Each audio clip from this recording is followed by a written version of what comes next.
मेरी माएं, बहनें, बुजुर्ग और नौजवान साथियों, नए कमरों में अब चीजें पुरानी कौन रखता है? नए कमरों में अब चीजें पुरानी कौन रखता है? परिंदों के लिए शहरों में पानी कौन रखता है? और वो तो हम हैं जो बचाई है विरासत, वरना सलीके से बुजुर्गों की निशानी कौन रखता है? बंदूक वालों, इस कोरोना में हमने एक ऐसे इंसान को खोया जिससे आप बहुत मोहब्बत करते थे। राव साहब, जिनसे आपने बहुत प्यार किया, जिन्हें आपने आमदार बनाया। राव साहेब अंतापुरकर साहब, मैंने उनकी ईमानदारी के किस्से दिल्ली में बैठ के सुने हैं, उत्तर प्रदेश में बैठ के सुने हैं। 2 बार एमएलए रहने के बाद भी जिस इंसान ने अपने पास घर जोड़ने के नाम पे सही से अपना घर तक न बनाया हो, उससे ज्यादा ईमानदारी की मिसाल क्या हो सकती है? मैं उत्तर प्रदेश से आया हूं। आदरणीय अशोक राज चौहान जी साहब बड़े भाई हैं हमारे, उनका आदेश था कि इमरान आना है, लोगों से मुखातिब होना है, बात करनी है। मैं उत्तर प्रदेश से आया हूं। एक तरफ आपका एक एमएलए लोगों के बीच में कोरोना के दौरान उनका हाल चाल लेने के लिए, उनकी बीमारी जानने के लिए, उनके इलाज के सिलसिले में घूमता रहा और खुद कोरोना पीड़ित होकर के ईश्वर को प्यारा हो गया। और एक तरफ हम जिस उत्तर प्रदेश से आए हैं, वहां गंगा जी में लाशें बह रही थी और उत्तर प्रदेश की सरकार ऑक्सीजन मांगने पर मुकदमे कर रही थी। मेरे भाई, राव साहेब से आप जो मोहब्बत करते थे, उसका कर्ज चुकाने का वक्त आ गया है। जितेश नौजवान साथी हैं, पढ़े लिखे हैं, आपका दिया गया एक एक वोट दरअसल इन्हें वोट नहीं होगा, बल्कि राव साहब को सच्ची श्रद्धांजलि होगी जो आप 30 तारीख को देंगे। इसी कोरोना में हमने 2 और अहम लोगों को खोया है। यहां से दिगलूर से मरहूम कैसर देशमुख साहब, उनके तमाम चाहने वाले यहां मौजूद हैं। मरहूम सैयद निसार भाई, इन दोनों लोगों को खोया है, हम इनके लिए भी दुआ करते हैं। मैं आपके बीच में तकरीबन 1500 किलोमीटर दूर से आया हूं और ये कहने के लिए आया हूं कि ये लड़ाई सिर्फ एक एमएलए का इलेक्शन जीतने की नहीं है।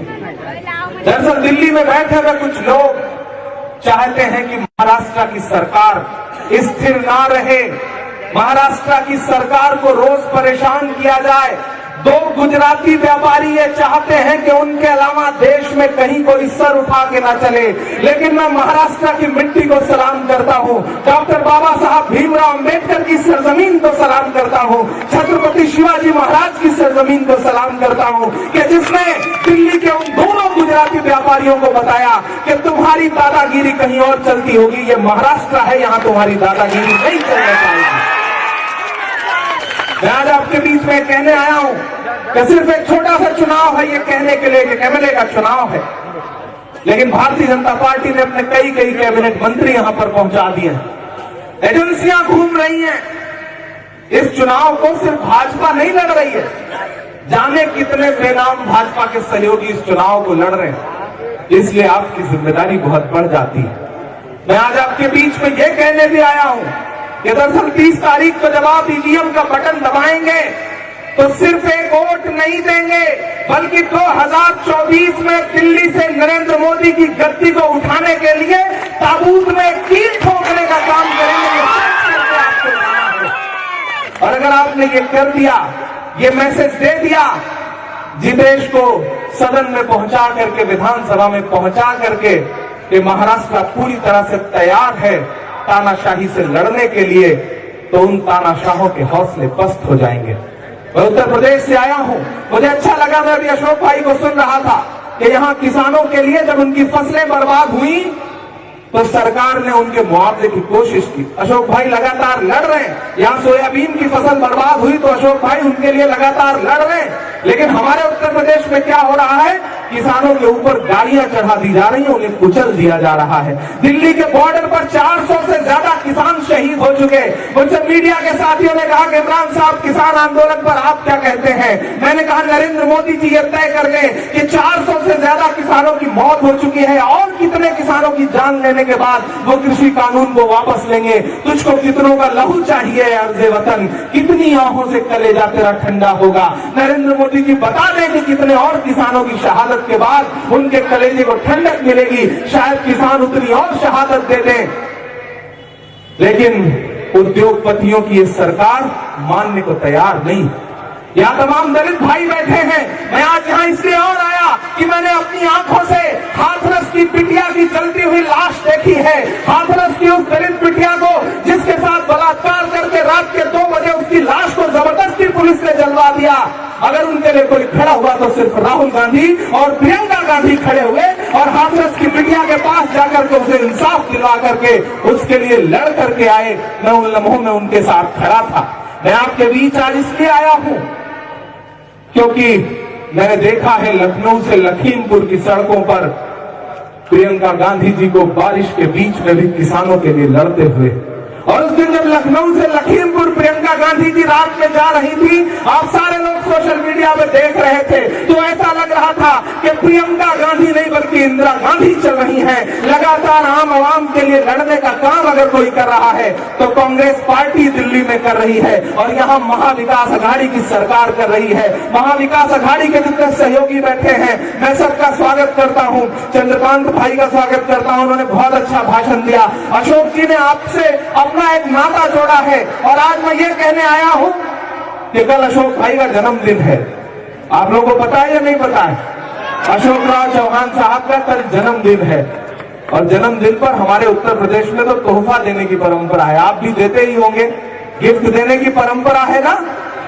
तो अशोक भाई के लिए सबसे बड़ा गिफ्ट ये हो सकता है कि अपने जितेश को बहुत बड़े वोट से जितवा दीजिए। इससे बड़ा तोहफा नहीं हो सकता। और मुझे पूरा यकीन है कि आप से जो रिश्ता अशोक राव चौहान साहब ने जोड़ा है।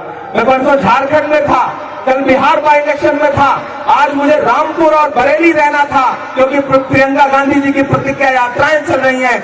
लेकिन मुझे अशोक भाई ने कहा कि इमरान भाई, मुझे देगलूर के लोगों ने कहा है कि इमरान को बुलवाइए। मैंने कहा अशोक भाई बहुत मुश्किल होगा, कैसे आ पाऊंगा, बहुत कार्यक्रम लगे हुए हैं। तब इन्होंने कहा कि इमरान भाई, देगलूर के लोगों से मेरे पिताजी के समय से उनका रिश्ता है, वो मेरे पिताजी के सहयोगियों में से हैं, मैं उनकी बात टाल नहीं सकता। मैंने कहा अगर आप अपने पिताजी के साथियों की बात नहीं टाल सकते तो आप भी मेरे बड़े भाई की तरह हैं। मैं आपकी बात नहीं टालूंगा, मैं आ रहा हूं, लोगों से मुलाकात करूंगा, लोगों के सामने अपना दामन फैलाऊंगा और उन्हें बताऊंगा कि ये बहुत मुश्किल वक्त है, ये लड़ाई बहुत बड़ी लड़ाई है और इस लड़ाई में सबको आगे आना पड़ेगा। डरने से काम नहीं चलेगा। राहुल गांधी जी कहते हैं डरो मत, ये जो नफरत वाली ताकतें हैं डरो मत इनसे, और नहीं डरोगे तो कोई ताकत नहीं है जो आपको आगे बढ़ने से रोक सके। अकलियत के बड़ी तादाद में यहाँ लोग बैठे हैं। मैं आपसे भी कहना चाहता हूँ, बहुत सारे सर मुझे ऐसे दिखाई पड़ रहे हैं जो यहाँ मौजूद हैं। भारतीय जनता पार्टी कई तरह से इलेक्शन लड़ती है, कई तरह से साजिशें करती है। यहाँ भी एक साजिश के तौर पर एक गैस सिलेंडर छोड़ दिया गया है, लेकिन उस गैस सिलेंडर में गैस कौन भरवा रहा है आप सारे लोगों को पता होगा। पता है कि नहीं पता है? उस गैस सिलेंडर में गैस कौन भरवा रहा है आपको पता है ना?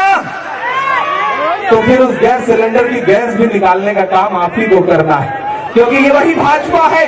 यहाँ बड़ी तादाद में माएं बहनें बैठी हैं। ये वही भाजपा है कि जब 2014 में नरेंद्र मोदी जी के बड़े बड़े पोस्टर लगते थे तो लिखा जाता था कि बहुत हुई महंगाई की मार, अब की बार भाजपा सरकार, और बदले में क्या मिला? 365 और 360 रुपए का गैस सिलेंडर आज 1000 रुपए के पास पहुंच गया है। पेट्रोल 60 रुपए वाला 100 रुपए के पार पहुंच गया है। और वो आदमी जो कहता था तिजोरी की चाबी मुझे सौंप दो, मैं देश नहीं लुटने दूंगा, वो आज कहाँ है? कभी देखा है वो आज कहाँ है? कहाँ सोया है चौकीदार? चौकीदार का नाम आते ही आप इतना किलस जाते हैं, समझ में आता है कि आपका गुस्सा कितना बड़ा है उससे। मैं नाम नहीं लूंगा, नहीं चौकीदार को आप जान जाएंगे कि मैं नरेंद्र मोदी जी की बात कर रहा हूँ। कहाँ सोया है चौकीदार, कहाँ सोया है चौकीदार? पेट्रोल ने सेंचुरी मार ली, पेट्रोल ने सेंचुरी मार ली, गैस 800 पार, कहाँ सोया है चौकीदार, कहाँ सोया है चौकीदार। देश चाय बेचने वाला पूरा भारत बेच रहा है। पिछले दिनों पार्लियामेंट में खड़े होकर के नरेंद्र मोदी जी कह रहे थे कांग्रेस ने 70 साल में